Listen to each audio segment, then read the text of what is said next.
Good noon everyone. I am your Sanskrit teacher Satyabhama from Happy Camera School. Students, आज की इस class में मैं आप सभी को आपके लेसन 6 जो हमने कल पढ़ा था पुल्लिंग सर्वनाम शब्द, इसका आज मैं आप सभी को बुक वर्क करवाऊंगी। आप थोड़ा सा रिकॉल कर लेते हैं इस लेसन को। इस लेसन में बच्चों हमने पुल्लिंग शब्द पढ़े थे, अयम, एषः, सः।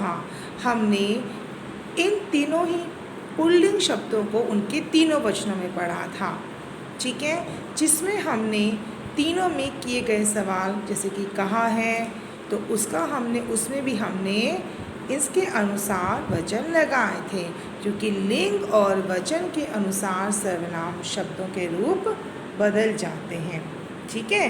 तो जैसे अयम के साथ कहा था तो द्विवचन में इमो कौ हो गया, देखा आपने, कौ लग गया था।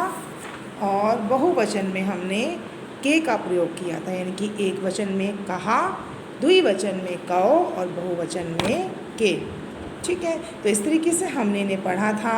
हमने संति का प्रयोग बहुवचन में किया था, जिसका अर्थ होता है, लेकिन वो बहुवचन में प्रयोग किया था।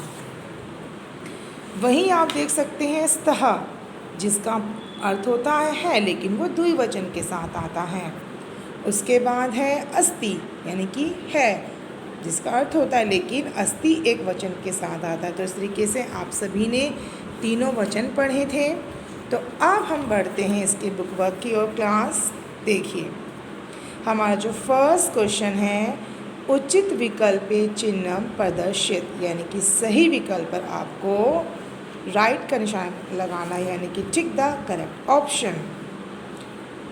अयम डैश अस्ति, देखिए अयम का अर्थ होता है, क्या होता है बच्चों, यह है, तो यह डैश है। तो अब देखो यहाँ पर बाल कहा क्यों आया बच्चों, क्योंकि यहाँ पर तो औ की मात्रा है और यहाँ आ की मात्रा विसर्ग के साथ, यानी कि ये बहुवचन का है, ये द्विवचन का, तो यहाँ पर एक वचन का बाल कहाँ आएगा।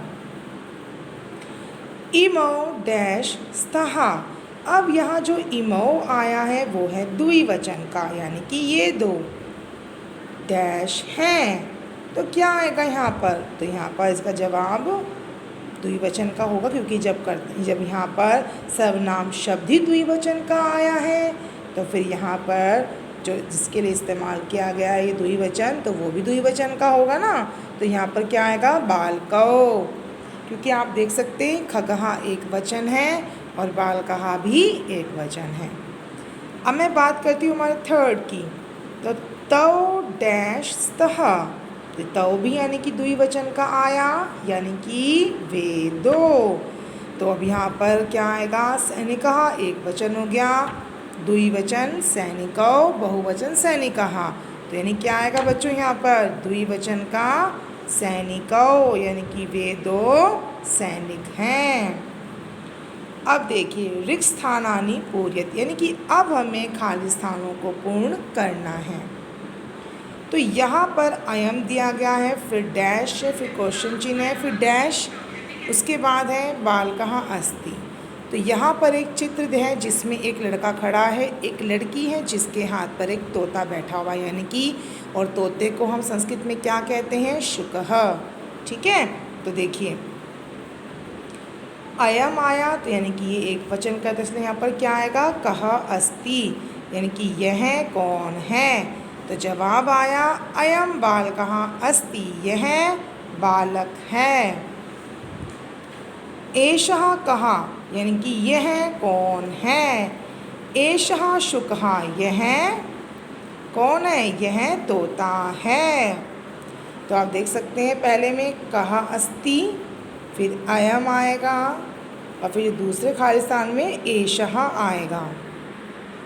अब आप देख सकते हैं यहाँ पर एक बच्चा है जो हाथी की तरफ इशारा कर रहा है। तो देखिए डैश कहा, यानी कि यह कौन है, तो यहाँ पर क्या आएगा, सह, ठीक है, सह गजहा, यानी कि वह हाथी है। अब आप सोचेंगे मैडम हम तो बालक को भी कर सकते थे, लेकिन आप देख सकते हैं ना कि यहाँ पर जो बच्चा या बच्ची है, सॉरी हाँ बच्ची है, उसने उंगली से इशारा किया हुआ है, ठीक है। तो इसलिए पता चल रहा है कि जो बच्ची हैं वो हाथी के बारे में बात कर रही हैं। सेम वैसे ही इसी पिक्चर में जो बच्ची हैं वो लड़के की तरफ इशारा कर रही है, इसलिए यहाँ पर बात जो है लड़के की जा रही है और इस तोते की बात हुई है। ठीक है, चलिए अब हम बात कर लेते हैं हमारे थर्ड क्वेश्चन की, यानी कि अधोलिखितानां वाक्यानां संस्कृत भाषायां अनुवादम कुरुत, यानी कि हमें इनका संस्कृत भाषा में अनुवाद करना होगा। वह कौन है, तो वह के लिए आ जाएगा सह, कौन के लिए कहा, है के लिए अस्ति, क्योंकि वह क्या है, एक वचन। वह बंदर है, सॉरी बच्चों, यहाँ पर आपको क्वेश्चन मार्क ज़रूर लगाना है, इस चीज़ का आपको ध्यान रखना है। ठीक है, क्वेश्चन मार्क लगाना मत भूलेगा। ये मैंने अभी जानबूझ के कुछ इसलिए भी लगाए क्योंकि बच्चे क्या करते हैं, अक्सर जब भी मैं उनका काम देखा है मैंने, बच्चे क्या करते हैं, हर जगह पूर्ण विराम लगाते हैं। पूर्ण विराम सिर्फ हम आंसर्स में लगाते हैं, बाकी जगह क्वेश्चन मार्क लगाएंगे, क्योंकि जब सवाल पूछा जा रहा है। देखिए यहाँ पर लगे हुए हैं ना, तो सह वानरः अस्ति, यानी कि वह बंदर है। वे दो कौन हैं, तो वे दो क्या हो गया, द्विवचन, तो यानी कि यहाँ पर आएगा तौ कौ स्तः, यानी कि वे दो कौन हैं। ये सब बाघ हैं, तो ये सब का मतलब बहुवचन हो गया, यानी कि एते सिंहा संति। अब आप कहेंगे मैडम इमे, हाँ जी आप इमे भी लिख सकते हैं, वो भी गलत नहीं होगा क्योंकि वो पुल्लिंग शब्द का है। ठीक है, और वो भी बहुवचन में आता है, तो इसलिए यहाँ पर आप इमे भी लगा सकते हैं या एते भी, पर हाँ यहाँ पर आप ते नहीं लगाएंगे क्योंकि ते का अर्थ होता है वे सब। ये दो कौन हैं, तो देखिए इमौ कौ स्तः, इमौ क्यों आएगा, क्योंकि यहाँ पर ये दो यानी कि द्विवचन की बात हुई है। ठीक है, तो याद रखिएगा जहाँ पर सवाल पूछा जाता है वहाँ पर आपको प्रश्न चिन्ह ज़रूर लगाना है। चलिए अब हम लास्ट क्वेश्चन की बात कर लेते हैं, फोर्थ क्वेश्चन। अधोलिखितानां वाक्यानां हिंदी भाषायां अनुवादम कुरुत, यानी कि आपको निम्नलिखित वाक्यों का हिंदी भाषा में अनुवाद करना है। ठीक है, सह गायकः, यानी कि वह गायक है। एते के संति, हाँ एते।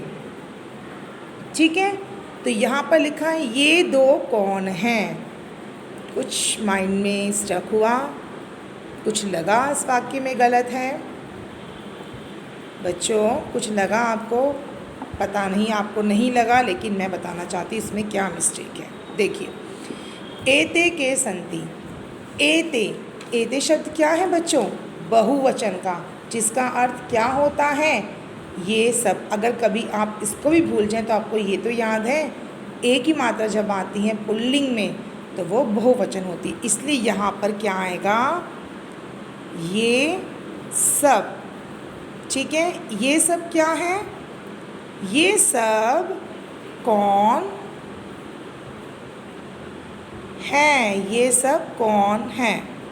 तो ये जानबूझ के लिखा है ताकि क्योंकि बच्चे इस चीज़ को ध्यान रखें, मिस्टेक ना करें। आप इस वीडियो को देख रहे हैं तो इस चीज़ को ध्यान से देखें कि यहाँ पर ये लिखा हुआ है ये दो, तो ये गलत क्यों हुआ, क्योंकि एते जो शब्द होता है वो बहुवचन का होता है, क्योंकि इसमें एक ही मात्रा आई है, इसलिए यहाँ पर सही क्या होगा, ये सब कौन हैं। ते शशकः सन्ति, यानी कि वे सब खरगोश हैं। अब देखिए ते आया तो यानी कि वे सब हो गया, और एते ये सब।